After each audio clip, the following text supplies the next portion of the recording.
Mon fils, tu as grandi, tu n'as plus besoin de moi.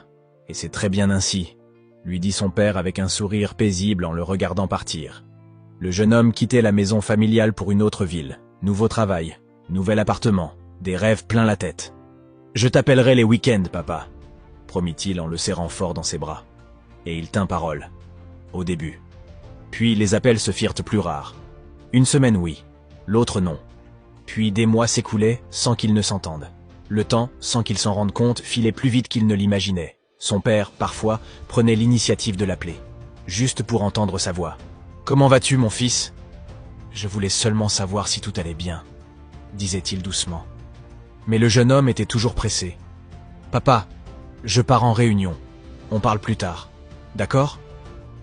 Ce plus tard venait rarement. Un soir, son père lui dit quelque chose qui resta suspendu dans l'air. « Ne t'inquiète pas pour moi. Ça me suffit de savoir que tu vas bien.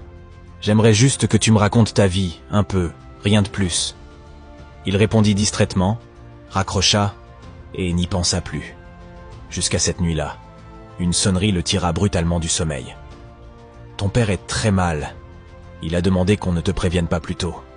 Mais il ne tiendra plus longtemps. Si tu peux venir... » Le cœur serré, il courut à l'hôpital. Son père était là, immobile, entouré de machines. Il l'appela, murmura son prénom. Aucune réponse. Sur la table de chevet, une enveloppe portait son nom. « Si tu lis cette lettre, c'est que je suis déjà parti. Je veux que tu saches que je n'ai manqué de rien. Ton bonheur fut ma plus grande joie. Même si la vie nous a séparés, tu étais toujours avec moi. N'oublie pas d'embrasser ton fils chaque soir. Ne perds pas de temps. L'amour n'a pas besoin d'être collé pour être présent. Moi, j'étais toujours là, à tes côtés. » Il pleura comme jamais. Pas pour ce que son père lui avait donné, mais pour ce qu'il n'avait pas su offrir à temps. Ce jour-là, il comprit une vérité qui ne l'a plus quitté.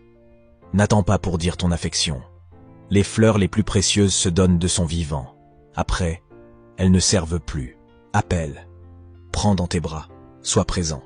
Car le temps, lui, n'attend pas.